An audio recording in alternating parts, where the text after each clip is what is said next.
శ్రీమంతుడు ఒక ఇప్పుడు మా అందరి పరిస్థితి ఎలా ఉందంటే ఒక ఒక చాలా టెన్షన్తో జీవితంలో పైకి రావడానికి అందరం అది ఎదుర్కొన్నది.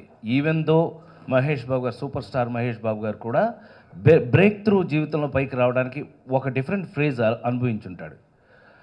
సక్సెస్ అయిన తర్వాత తెలియకుండా ఒక ఒక ఒక స్తబ్దత వస్తుంది. ఇప్పుడు మా అందరి పరిస్థితి. అయితే మీరందరూ అడిగిన తర్వాత తను కనుక ఎట్లా క్వశ్చన్స్కి అయితే ఆన్సర్ చెప్తున్నాడు, వెతికి చెప్తున్నాడు, అలాగే మా పరిస్థితి కూడా అది. బట్ నాకు అర్థమైనంత వరకు మీ ముందు రామరాజ్యంలో భీమరాజు గుర్తు చేసినందుకు thank you very much. Krishna ఆ సినిమా తర్వాత నాకు 14 సినిమాలు ఇప్పించారు ఆయన పర్సనల్గా. నువ్వెనిపించావు తెలియదు, మళ్ళీ అడుగుతాను. తర్వాత శ్రీమంతుడు హానెస్ట్గా థ్యాంక్ యూ వెరీ మచ్. ఎందుకంటే నా పరంగా ఒక 2 మాటలు చెప్తాను. నెంబర్ 1, శ్రీమంతుడు అనే సినిమా తెలుగు సినిమా ఇండస్ట్రీలో ఒకప్పుడు హీరోయిజం ఎలా ఉండేది, తర్వాత హీరోయిజం ఎలా మారింది, మళ్ళీ ఇవాళ శ్రీమంతుడితో ఎలా మారింది అనే విషయాన్ని నేను మీ ముందు చెప్పబోతున్నాను.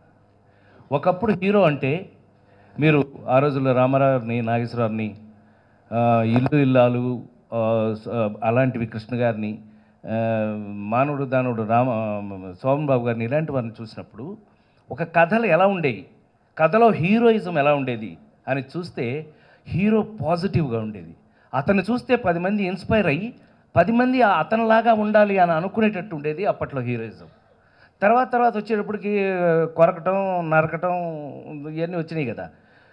ఇవి రకరకాలుగా మారుతూ వచ్చిన స్టేజ్ నుంచి ఇవాళ ట్రెండ్ మళ్ళీ ఆ మంచి, అంటే మీరందరూ ఏదైతే ఒప్పుకుని డిస్కస్ చేసి సక్సెస్ అయ్యి ప్రేక్షక దేవుళ్ళందరూ ఒప్పుకున్నారో ఇవాళ హీరోయిజం మళ్ళీ పాజిటివ్నెస్కి వచ్చింది.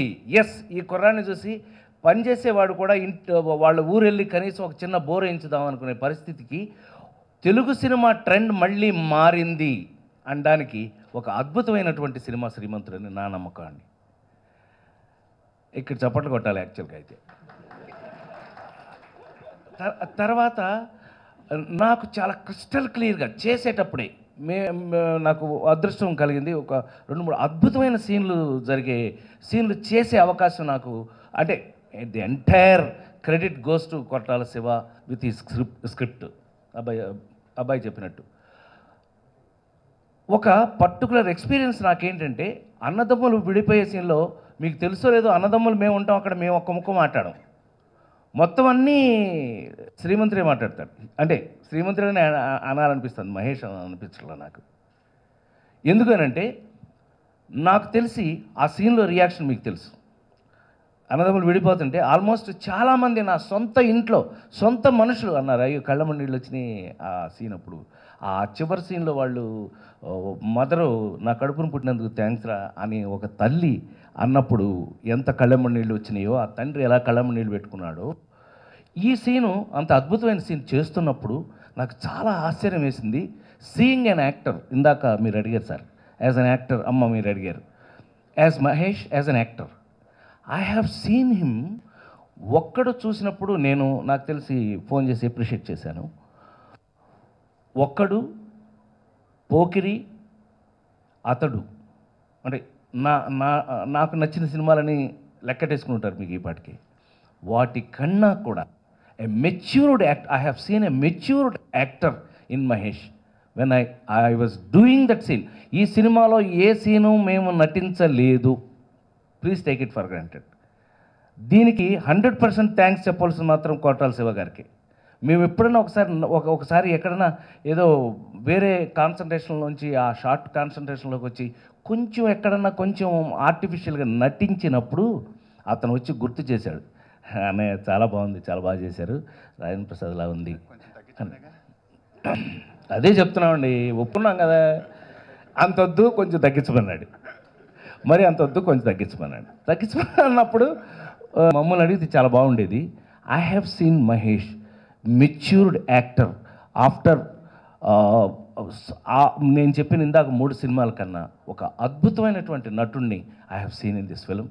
ఐ థింక్ ఈ సినిమా సక్సెస్లో శ్రీమంతుడు, నిజమైన శ్రీమంతుడు నిజంగా హర్షానే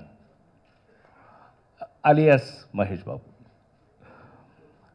నిజంగా మీరు ఇంత చక్కగా, అంటే మీడియా మిత్రులు మీరందరూ మాకు జీవితంలో ఎప్పుడూ కలిసి ఉండేవాళ్ళం మనం. మీరందరూ హానెస్ట్గా అన్నారు ఆ సైకిల్తో చూసినప్పుడు మీకు భలేగా ఉందండి అని. అసలు మీరు షాక్ అవుతారు. మీరు ఫస్ట్ టైం సైకిల్ వేసుకుని అతను వస్తూ ఉంటే మేము అలా చూస్తాం, ఏంటి సార్ అలా చూస్తున్నారన్నాడు నన్ను. కానీ చాలా బాగుంది నువ్వు సైకిల్లో వస్తుంటే, హ్యాపీగా సైకిల్ వేసుకు తిరుగన్నా. అంత హ్యాపీగా ఆనందంగా ఒక నిజంలో ఇంతకాలం తర్వాత ఒక తెలుగు సినిమాకి ఒక ట్రెండ్ నిజానికి మారినందుకు, తెలుగు సినిమా ట్రెండ్ సెట్టర్ అయినందుకు కొరటాల శివ గారిని హానెస్ట్గా నేను అభినందిస్తూ, నాతో పాటు నేను ఎంత అద్భుతమైన, ఇందులో ఏది పాత్రలు కాదు, అన్నీ ఒరిజినలే. ఎందుకంటే జగ్గి అనే అనబడే జగపతి బాబు గారు రాజేంద్ర ప్రసాద్ ఫ్రెండ్స్ అండి. ఫ్రెండ్స్ అనక్కర్లా, వాళ్ళు నిజంగానే ఫ్రెండ్స్. అది సినిమాలో చూస్తే తెలిసిపోతుంది మీకు. అట్లా ప్రతి పాత్ర కూడా ఇది అది అని కాకుండా ఈ సినిమాలో ఇంత హానెస్ట్ సినిమా ఇంత హానెస్ట్గా సక్సెస్ అవుతుందని నేను మాత్రం పొరపాటును కూడా ఇంత సక్సెస్ అవుతుందని ఊహించలా.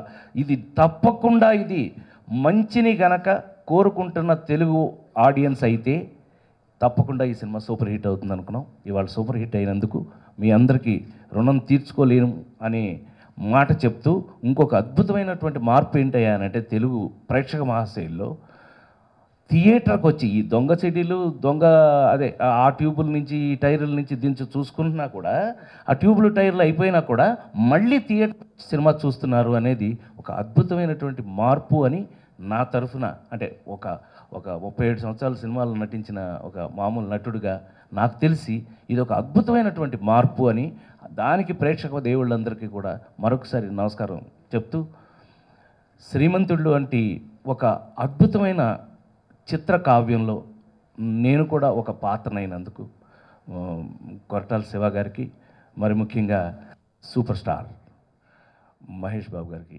హృదయపూర్వక కృతజ్ఞతలు. అండ్ ఏదో రిచ్ ఫాదర్ అంటున్నారు. కొరటాల శివ సరిగ్గా తీసుకుంటపోతే పిచ్చి ఫాదర్ అయ్యేవాడిని. మరి